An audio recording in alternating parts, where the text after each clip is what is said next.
Judith Collins, good morning and thank you for joining Stuff. Oh, good morning, Thomas.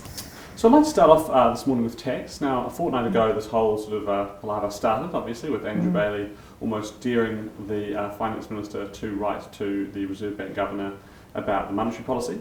After much back and forth, the Reserve Bank Governor has suggested that actually tax changes could be a more effective way of turning the tap down on that demand in the housing market.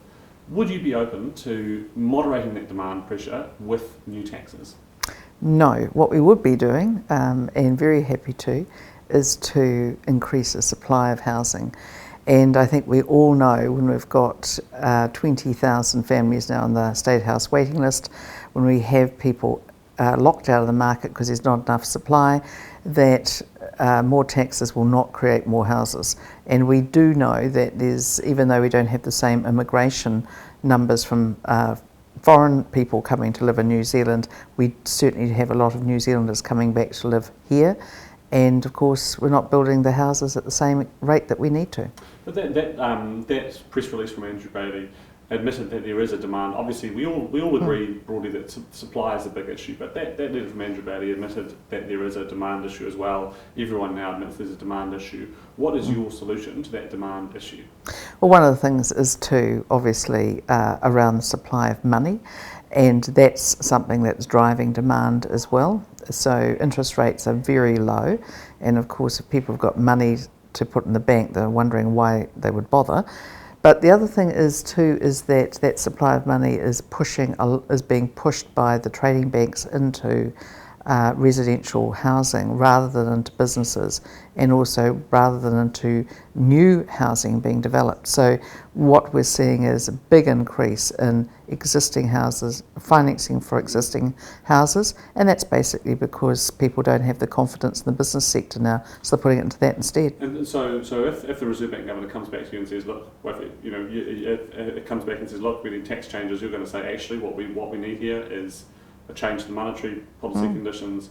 We need to sort of signal a return to normal to take some of that supply of money issue, which is creating the demand issue. That's your no taxes or monetary policy. Well, things like, if you look at the Bright Line test, when you're talking about that, and obviously the government's been suddenly talking about national bringing it in, that was all around speculation, and it was also those who were flipping houses, so basically for income tax. Now we're getting into capital gains tax the way that they're going. And is the Bright Line test a capital gains tax?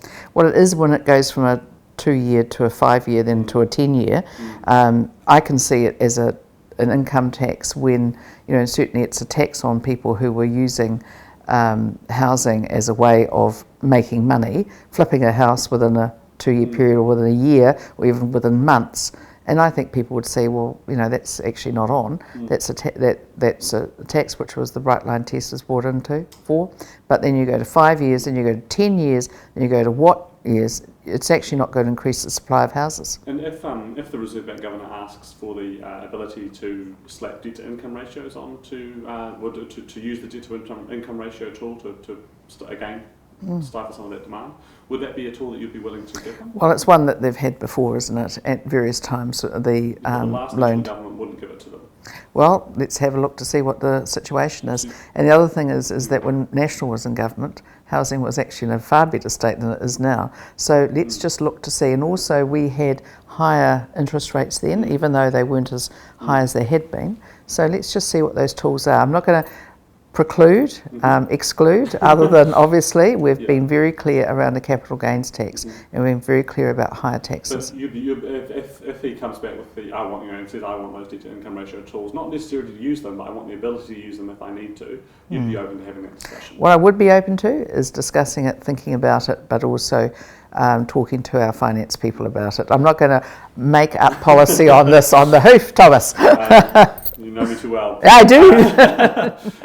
One of the changes that you might, the tax changes that you might be open to, I suppose, is there's been a bit of disquiet recently that GST isn't applied to the sale of existing property, but it is applicable to the sale of new property. Is that fair, and would that be something that you'd be willing at looking at? it all stems to the fact that it isn't on existing properties. And I remember when GST was brought in, it was one of the issues, touch points, the third rail on the line sort of thing. And of course, many developers say that it makes it much harder for them to be able to sell because they're competing against existing homes. So I'm not saying we're going to do it or anything, but I'm aware that there is an inequity there. So that would be something you'd be open to looking at? No, I tell you, it's something that I am aware of the issue, and we're not the party of high taxes, we're the party of lower taxes. And I will say this to anybody, is that no house is going to get built by extra taxes. Right. So forgive me for being facetious, but that is something you'd be open to looking at, is this inequality of fairness between GST on new homes and no GST on existing homes. We're not the party of putting taxes on. Sure. We're the party that takes taxes off. Right. How do you feel about being back in question time? First question Oh, time I yesterday. really enjoyed it yesterday, and I think we enjoyed it from our side a lot better than the government did. I don't think that they found it was easy for them. Yeah, what's your you face a bit of an uphill battle this time round. You've got fewer primary questions, fewer supplementary questions. You've got to be quite economical with your use of question time. How's that going to play out? Much better than having too many in other words. I've never been a fan of large numbers of supplementary questions. I actually think often the message gets lost in all the silly questions that are put up. It's far better to be very economical, very stringent in the way that we formulate our questions, and what you're going to see is very targeted questions. I thought all of our MPs asking questions yesterday did an outstanding job.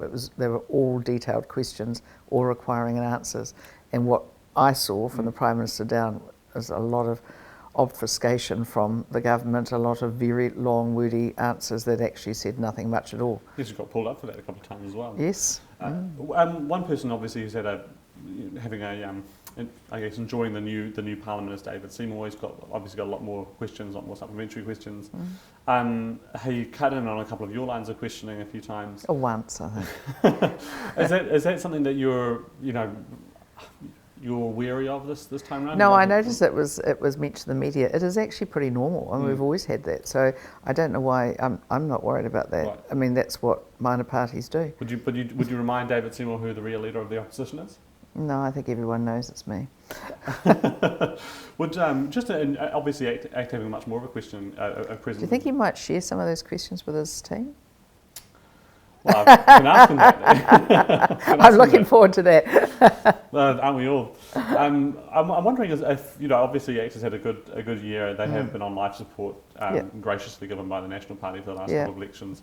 Is it probably time to relook at that, given that ACT has grown? I think the board is going to be considering that, and it's a question that should always be asked for the National Party. It's just like we're actively will be pursuing the issue. It's certainly one of my issues is to make sure that we stand in the Maori seats, or at least some of them.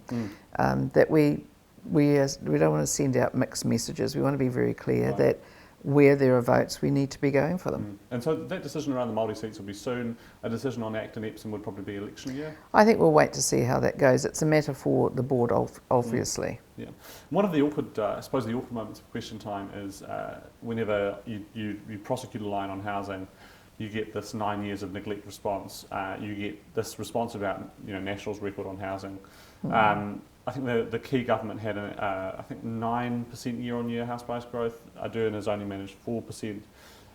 Do you need to draw a line under the key government and acknowledge that a lot of the housing issues, came from the Clark government certainly, but certainly got a lot worse under the key government? Do you need to sort of acknowledge the history there before you move on? A lot more immigration. We didn't have 40,000 people being lost to Australia every year under a key government because people could see a point in being in New Zealand.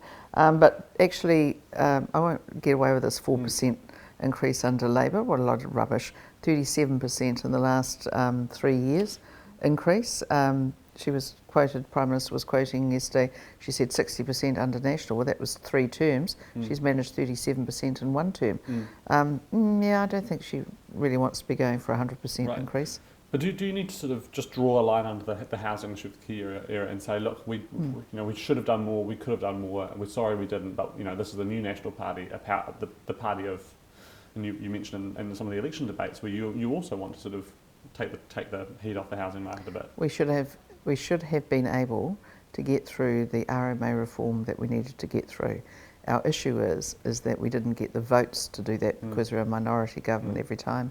And the Labour Party cannot possibly crow about it because they refused every single attempt to get them to work cross-party on RMA reform or anything to do with housing. In fact, they refused to every single time. So no, I'm not going to apologise for things that we couldn't control. The sale of state homes. We sold some state homes, and by the way, so's Labour. But what was really important is these were homes where they're in places like community housing, places like Masterton, all sold to community housing providers. Actually, that's really pretty disingenuous to say that's a sale when essentially it was going to a community housing provider who do the same job but better than Housing New Zealand. So actually, no, I'm not going to apologise for that one.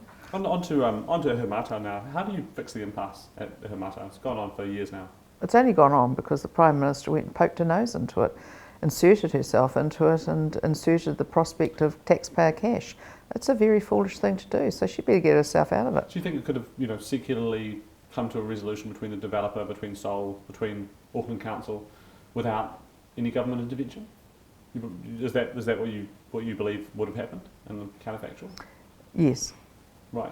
And people have a way of sorting things out when they don't have the prospect of a big government coming in and wanting to sort stuff out for them. And what should happen in the next year or so? We're probably wanting a resolution on it soon. Well, 480 houses should be what happens there. Right. So the resolution should involve the development of the land. Well, clearly. And if there's issues around the Stonefields parks themselves, that's another issue.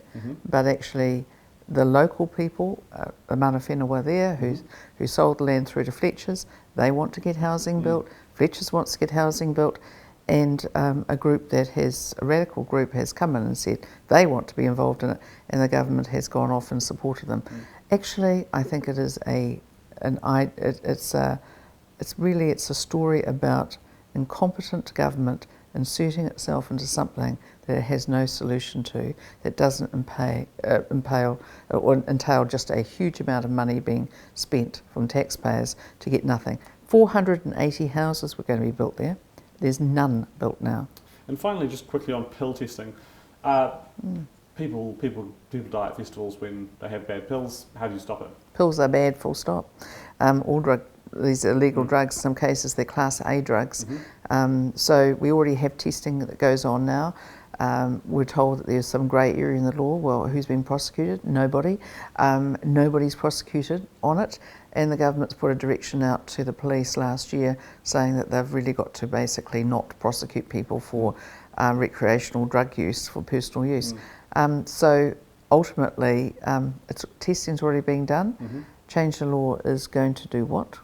So it's not the testing that you take issue with. You're happy with the testing already being done. What we don't like is this message of mixed messages to people that there's some sort of safe party pill drugs, when actually they're all really bad for you. So you're happy with the principle of the testing happening at festivals? It's already there. Right. And there would be no change to that under review. It's already being undertaken. It's already within the law. And when people say, oh, there's some grey law, no. Well, if it's so grey, then how come no one's ever prosecuted? The answer is it's not that grey. Right, so no, you don't want the clarifications, the rough edges shorn off the existing regime. It's already, quite happy with it. It's already happening. Taking place. Fair enough. Okay. Judith Collins, thank you very much for your time this morning. Thank you, Thomas.